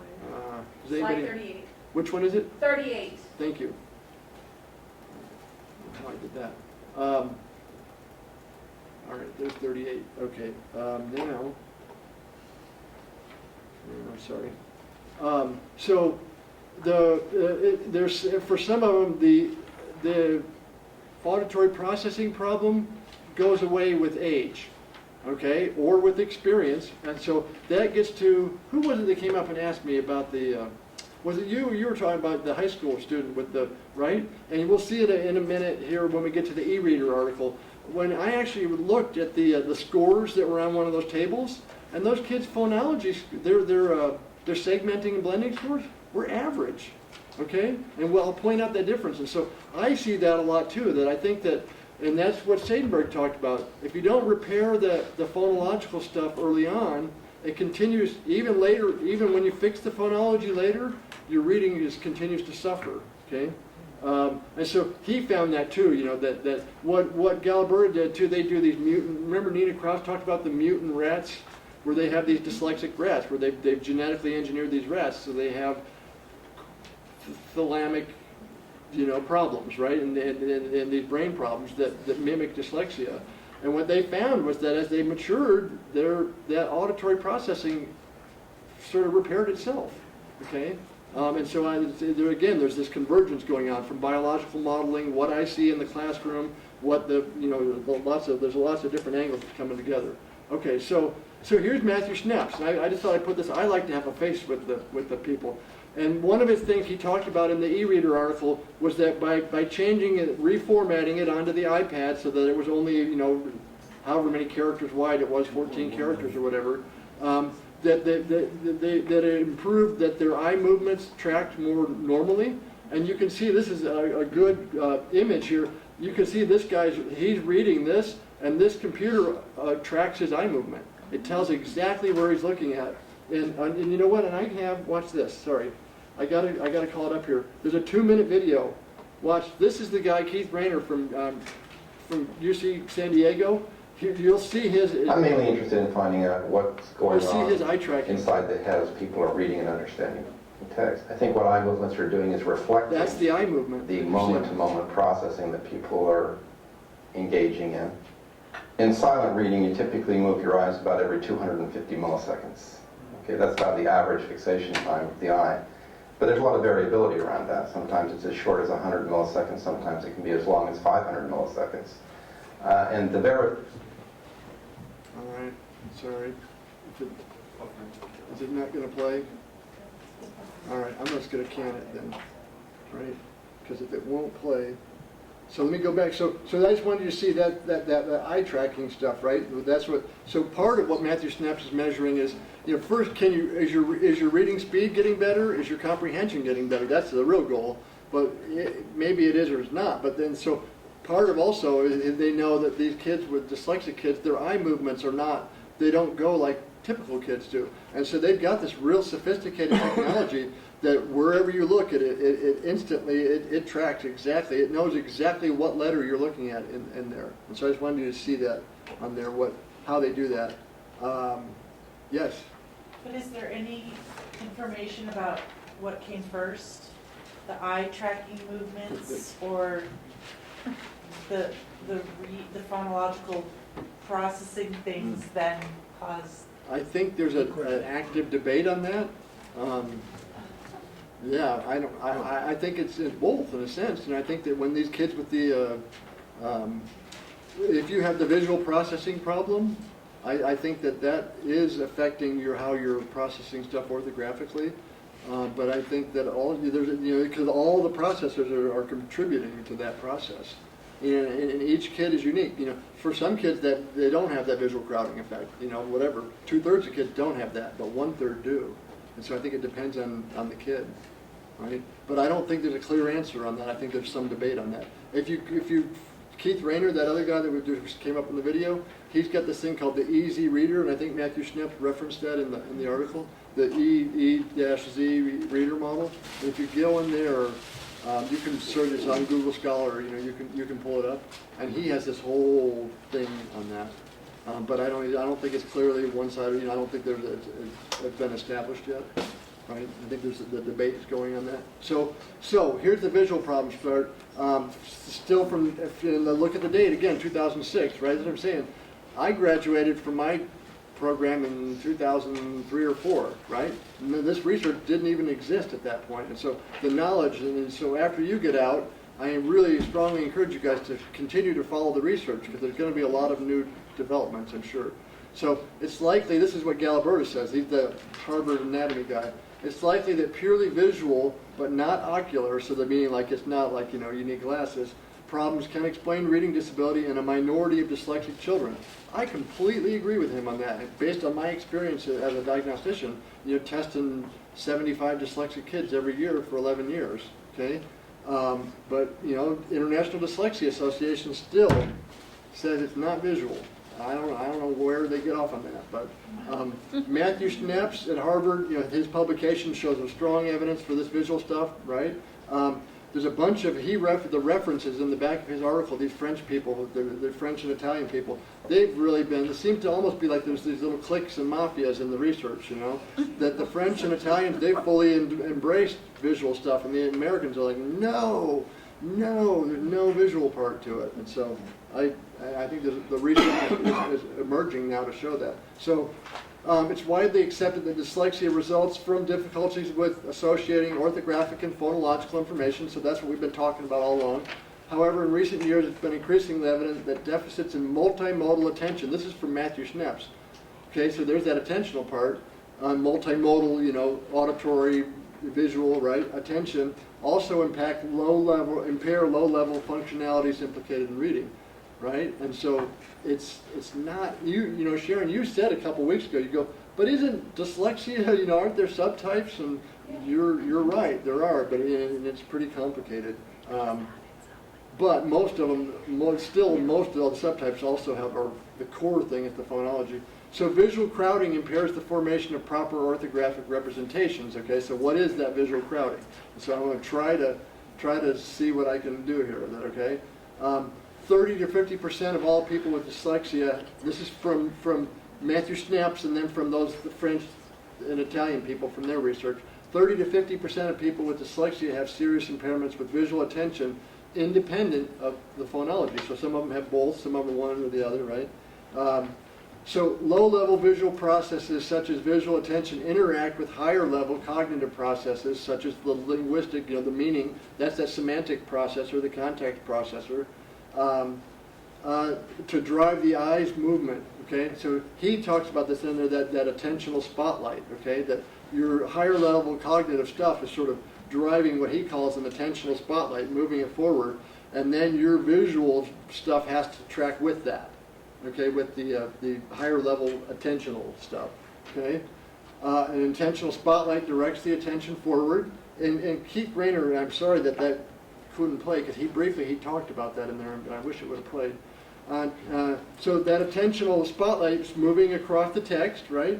and it selectively processes a span of characters, okay, during a brief, and that's what Keith Rayner was talking about, for 250 milliseconds, 150 milliseconds, okay, which is not very long, right? 100 milliseconds is 1/10 of a second, okay, and so for real short fixations on that stuff, okay, and then there's these rapid shifts in gaze, okay, so what they call there's the fixations, and then the jumps, they call them saccades. I don't know if I say that properly, okay? And what they find is that they look at typical readers and what is their pattern of fixation on saccades versus dyslexic readers, and they're different. Where the dyslexic readers, they're having regressive saccades a lot more, where they're going back, and it's not moving smoothly, okay? They have the choppy, improper pattern of saccades, okay? So the crowding is this neurological phenomenon that impairs peripheral recognition. Okay, Keith Rayner, he talks about in there the center part of what your visual focus is the foveal vision. Okay, but then there's if you imagine a bigger donut around it, the parafoveal, where there's that stuff's visible, but you're not, and it's it is visible, but you're not. What you're focused on is the foveal part. Okay, so. So what happens is that the peripheral recognition of flank carrier, so that's the stuff that's out in that parafoveal stuff, limits the number of letters that can be received. So I'll get to the graphic, I think shows it real well in this. Therefore, in order to read efficiently, attention must be directed to the uncrowded span at the center of fixation. So these kids, what's happening is that their attention is shifting away from the foveal part into the parafoveal part. Okay, and so thus, while visual attentional methods will only be marginally helpful for students who have unremediated phonological difficulties, so right, if you have a phonological problem and I give you a visual intervention, it didn't help, right? But the opposite, right? Okay, so those with dyslexia who have a visual attention deficit only improve so far if they're just getting phonological, and mostly that's what the kids get, okay? Before the visual attention deficits become the limiting factor. Right now, this came out last year, this research, okay? Last year. And that's why I say it's real important to keep up with this. When you were talking about Jennifer Aniston, my friend the other day, Jennifer Aniston, and talking about how she was saying that she skipped ahead, I mean, is that kind of exactly? That's exactly. I interview my students, 2 or 3 times a year. We have individual conferences, and I ask them about their reading. And just the other day, I had a student. I'm like, "Well, tell me what's going on with your reading," because he's very low. And he said, "I just jump around the words when I read." He said, and I was that's maybe perhaps this kind of thing. Absolutely. Yeah. Absolutely. Yeah. That's if you and can get him. He was talking about it just like the reading good words. Like the left side, you start off okay, and then like kind of drifts off at the edge. And see, that's where I say this stuff makes sense. Especially with the older people, with adults. Like I'll interview some of the parents sometimes who are dyslexic also, where they've been around, they've experienced it for so long, and their language is mature enough that they can express what's going on. And not often, a lot of times it's just not working is about all they can say, But occasionally you get the one where they can actually tell you what's going on, and it fits with this stuff to me. Again, so there's, there's a convergence from both directions. So I gave him great advice. I said, well, be sure to use your context clues. I don't know how to fix it.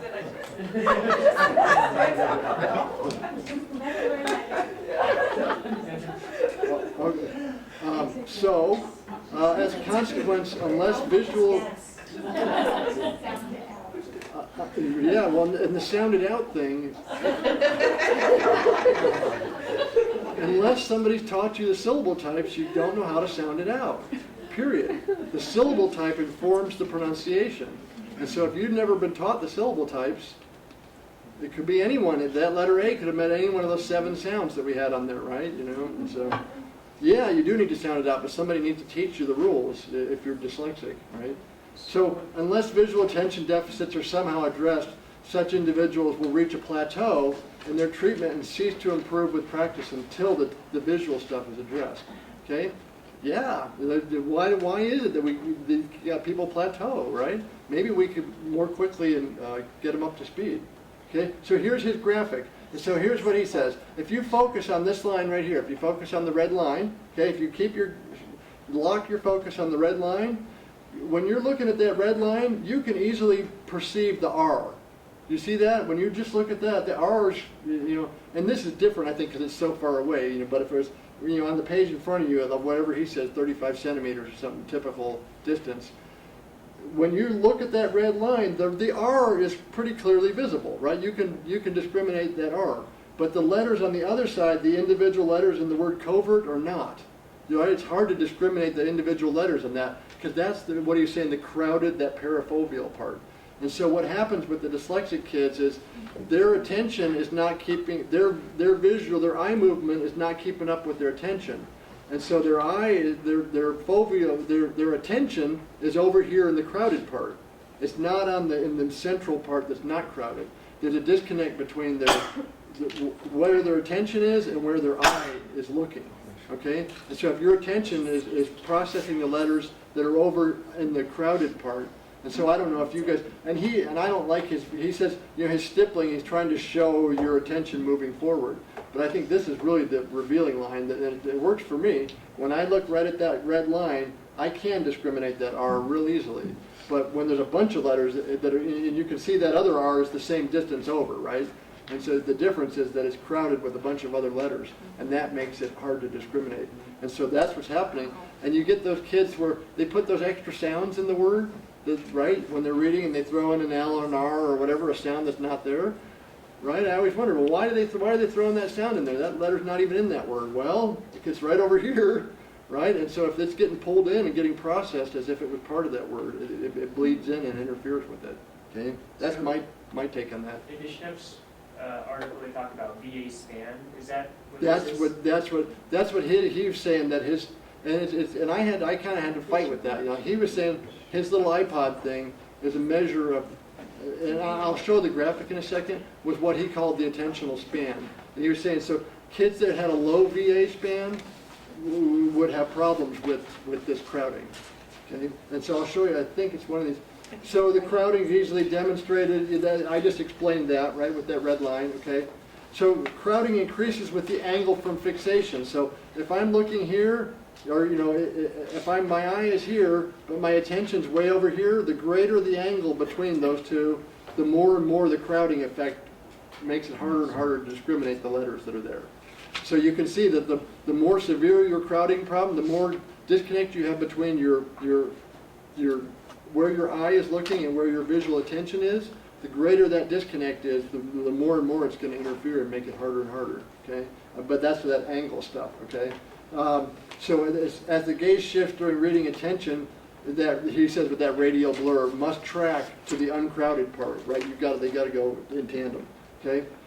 For those with attention deficits, attention shifting is sluggish. Okay, this is where a bunch of the Italian stuff. We suggest this causes attention to be slowly disengaged from the previously fixated word. Okay, in his case it was that word covert. As the gaze advances, attention is overemphasized in the periphery left of fixation.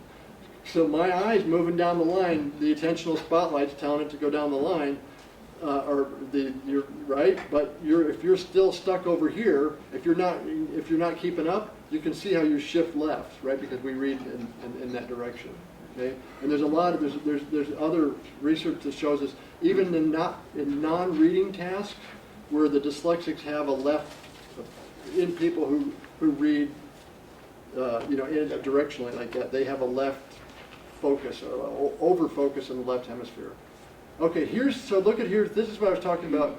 Here's the graphic from the Landmark School, which is this very famous school. I guess it's in Boston for dyslexic kids. And he makes some comment about sort of privileged families. Remember, he says something like that. So I'm sure it's like super expensive, right, to go to the Landmark School. And so these kids have every advantage, but they also have one disadvantage: that they're dyslexic, right? Or at least one. So, but look at this. So here's the elision from the C-top, right? So this is the segmentation. And what I found was interesting is that which test did he choose to represent dyslexia? It was segmentation and not blending. And that's been my experience also, that I feel like that there's a stronger, that for me the segmentation is usually more the marker. for the little guys, who primarily I've worked with over the years. So look at their mean score though, okay? 8.9, right? That's an average score. That's almost a 9. All right, that's 35th percentile. 37th percentile is 9. Okay, that's interesting to me. That okay. So these guys, then these are high school. The landmark school, I'm pretty sure, is a high school. Okay, their phonological segmentation has normalized. It's average. But then go down here to their sight word reading, 78. 78 is 7th percentile. Okay, that's about right. That's a practice, right? And so, and then this one, the phonemic decoding. This is decoding nonsense words. Okay, all right, 79. And so, in spite of having normal phonological abilities at this point, they continue to have this impairment in their severe impairment. Right, this is right. They're down below the 10th percentile. And so rapid letter naming also is low.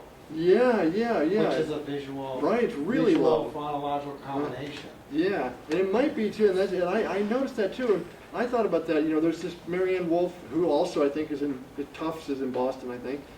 She has this. She's the rapid naming, the big rapid naming person, and she calls it the double deficit. If you have a phonological impairment and a rapid naming deficit, and who's going to end up at the super expensive high school?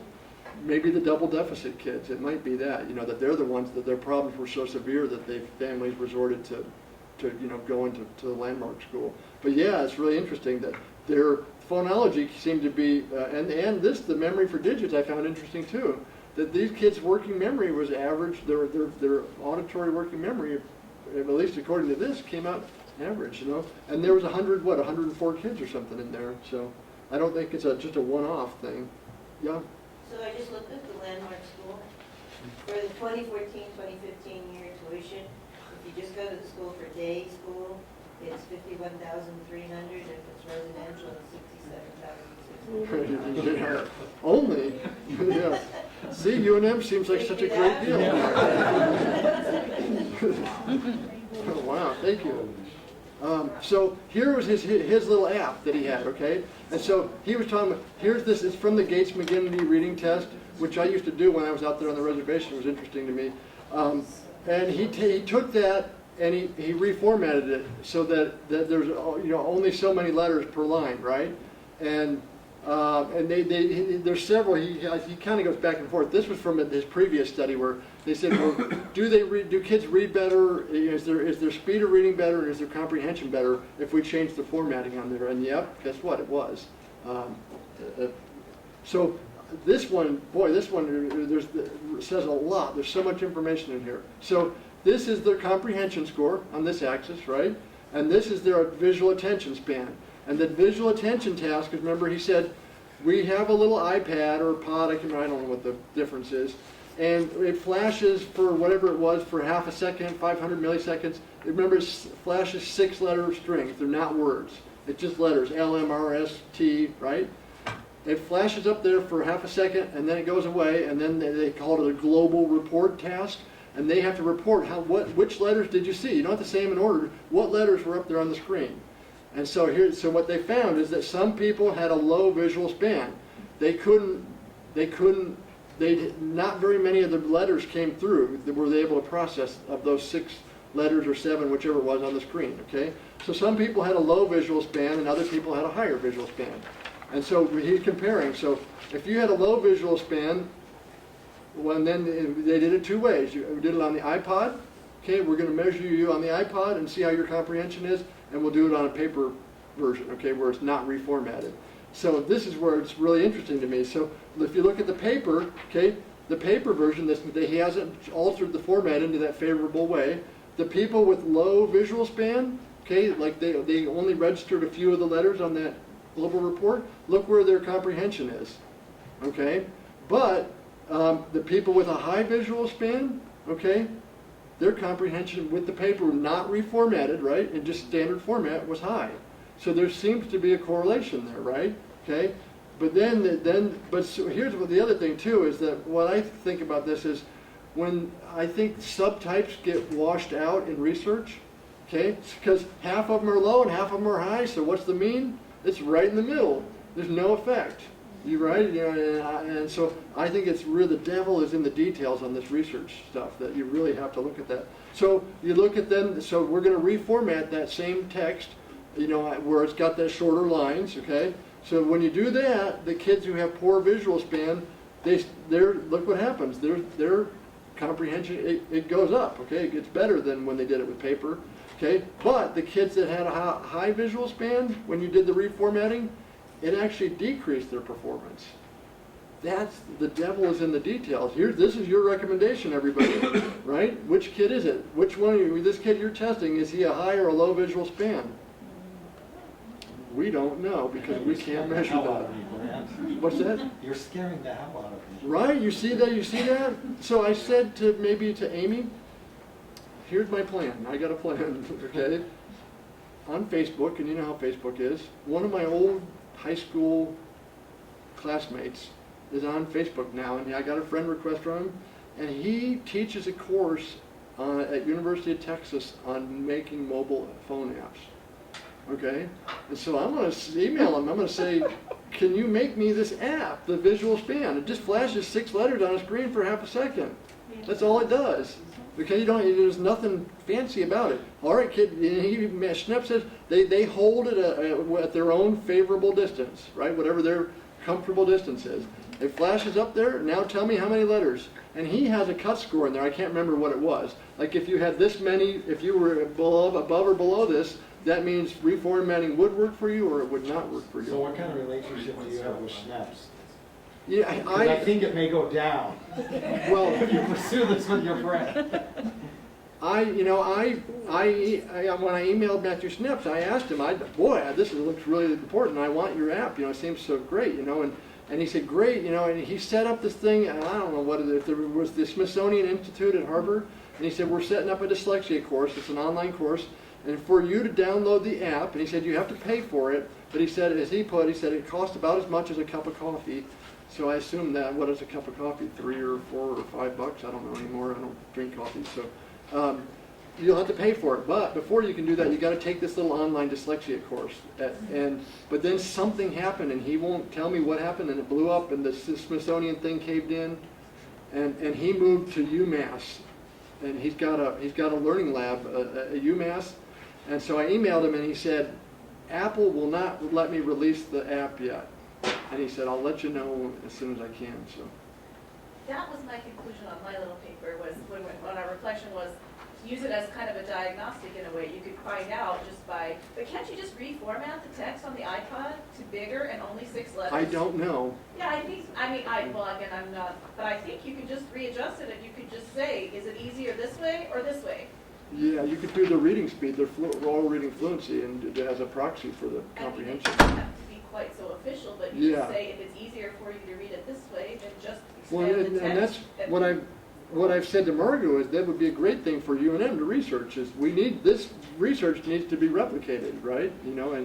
Right, and it was so simple and easy, and float. Well, and that's why we need his stuff though, because right, he's so a it's the different same, size. exactly. If we don't know what he was using. And yeah, exactly. And he has all those details in there. If you read the details, it had this angle and this, and there was all these technical visual display details in there. And there is a proprietary issue here. Yeah.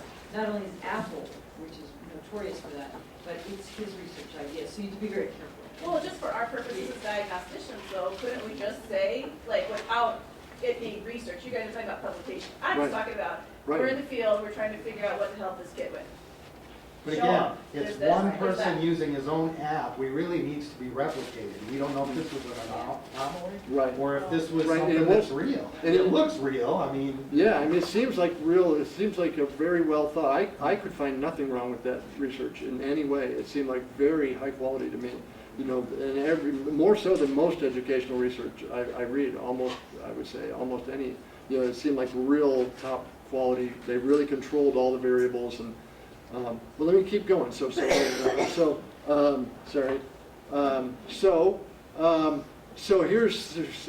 whatever the IQ question, right? So I already talked about this. So this is from really recent. This guy John Gabrielli. He's got a dyslexia lab at MIT. Okay, we found that children who are poor readers have the same brain difficulty in processing the sounds of language, whether they have a high or a low IQ.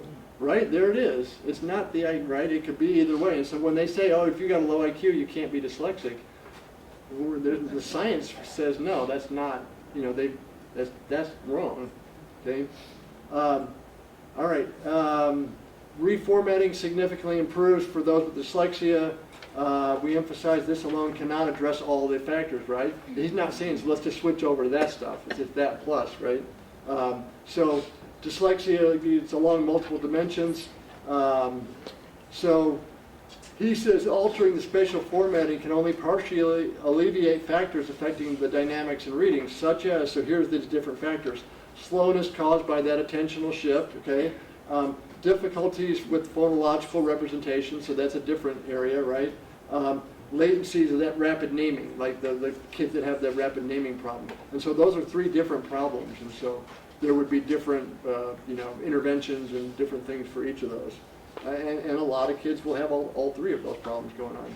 Okay, difficulty with character recognition, the orthographic stuff, the kids that have the, for me, I just had an IEP for a 5-year-old today. She definitely does not have the letters solidly represented. Her letter recognition stuff was off. Okay. All right, so this is one size doesn't fit all. People's reading characteristics vary. It's reasonable to expect that the benefits of reformatting the page will vary between individuals. Okay, the smaller visual span, we talked about that. Okay, and this thing, he calls his reformatting the span limited tactile reinforcement. And I like that because you have to tactily, you scroll it like this, okay? And I think for the kids with it, you've seen that where they're jumping around the page. Here's my finger, and you do that. If somebody points, what do?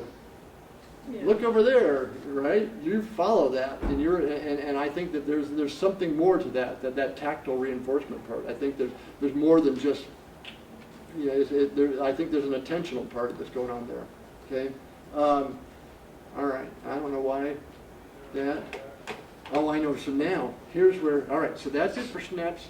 And now, and we'll see if I can do this.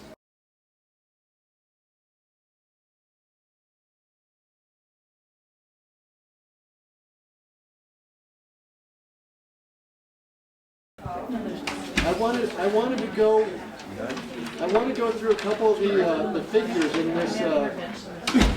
this article, because I think that they're revealing. So if you look at this is from the Seidenberg, from when he does the computer modeling. So this one, if you look on this axis, that's the number of words that were read correctly, okay? And then down across the bottom, there's the normal model. So this is where we didn't impair the phonology. And so however many, they did 22 words or something, okay? And then they impaired the phonology, and they asked it to read the words, and you can see there was a big drop. Then, this next one, this is when they repaired the phonology before they asked it to do any reading, okay?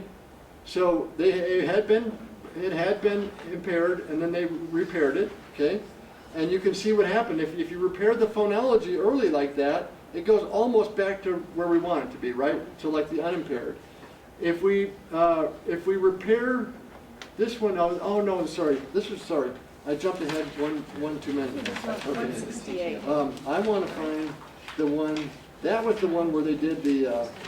Hold on. I apologize. There it is. Okay. So this one is the one. So the intervention is called word building. And if you look up Isabel Beck, if you search her out, she's at like University of Pittsburgh, or she has a whole website on word building and has tons of great information on there. It has scope and sequence, and has instructional stuff. It has a lot of stuff that you can just cut and paste right out as recommendations. So what I put here is if you repair the phonology early, you get these good results. So here's the normal model, here's the impaired model. You can see that big change, right? And if we repair the phonological system before the kids get too far into their reading, then their word reading, this is the measure of their word reading, goes up pretty much where we want it.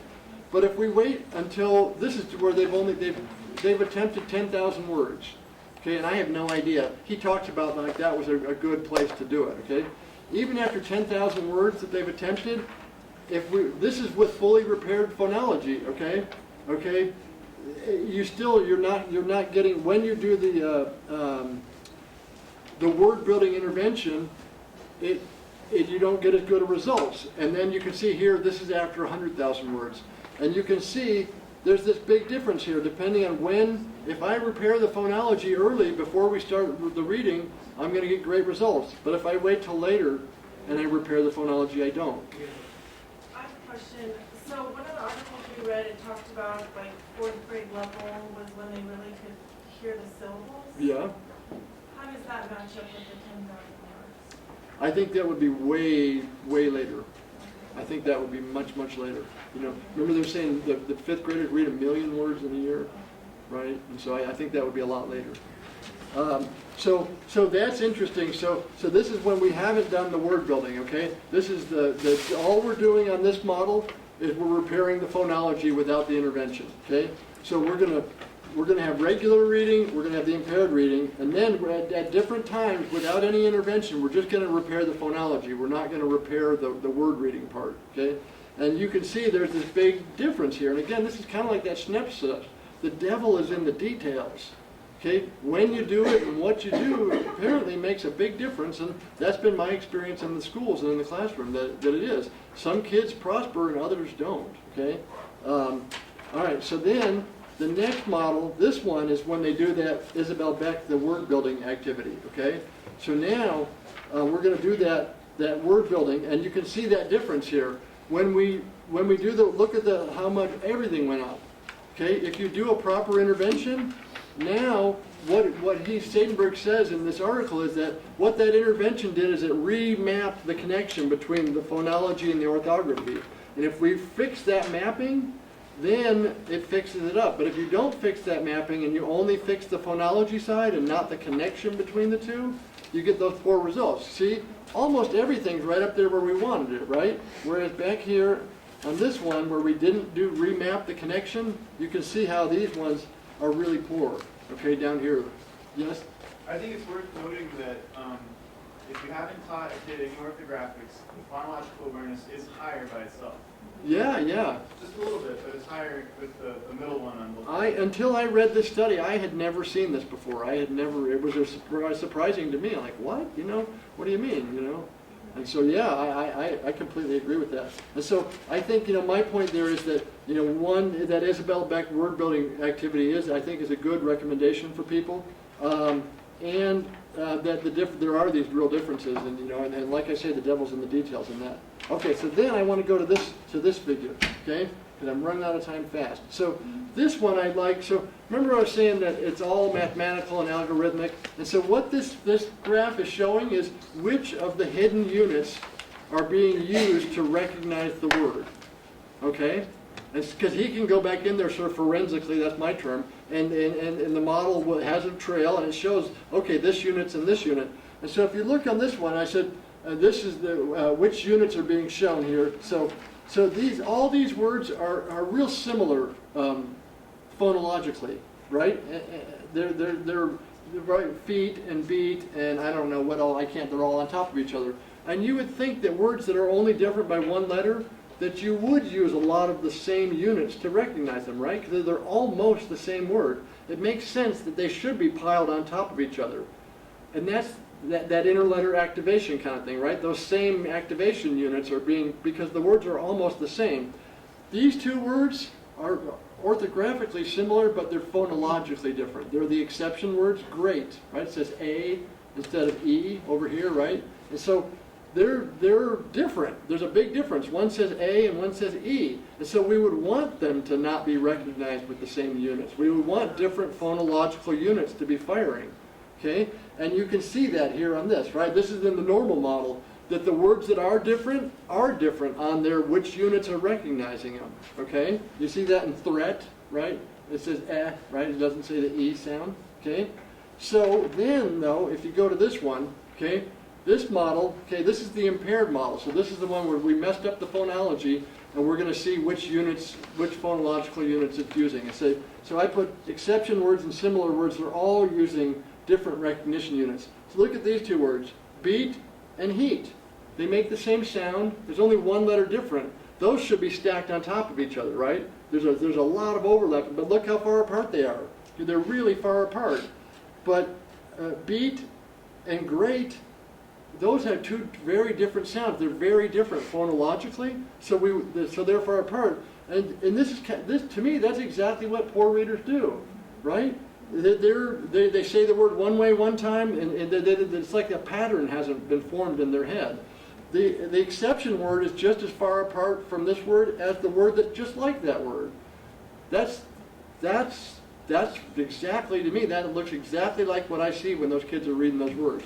They read that one way this time, another way that time, right? And they're all over the map, okay? And so to me, I believe in this model from my long lead-in with that, that LSA model and how they get the 0.5, all this exact stuff. I believe this model works, and again, it really agrees with what I see on the ground when I'm out there testing the kids. So then, this is after they did the Isabel Beck intervention with the model, okay? And so you can see, look what happened. Those words that are similar, they came a lot closer together. They're not as tight as they were in the unimpaired model, but that looks pretty good. They're clustered together, and look where the exception words are. They're where they ought to be over there, okay? That says to me right there that it works, right? That type of intervention works, and I could do that kind of thing in my recommendations, right? Because I don't want to tell them to do something that doesn't work. I want to give valid recommendations that are actually going to help somebody. And so I think this kind of thing, and really what he says in here is that what it's doing is forcing their attention to the level of the individual letters. Remember he said the impaired model recognized them as whole more holistically, okay? What this is doing, they have he called it fully componential representation, and the components are the letters, okay? The intervention has to drive their attention down to the individual letters. Whole word is wrong. This shows it, and right?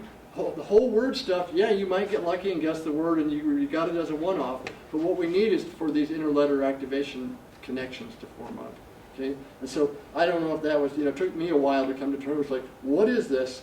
And, what is this? And I finally found in the sentence where he said that these axes were arbitrary, they're just arbitrary axes, because I kept going, what is on here? I mean, really what that represents is which of the hidden units are being used to recognize the word, okay? All right. I think that's it. Thank you, all right? Do you think that Harvard guy ever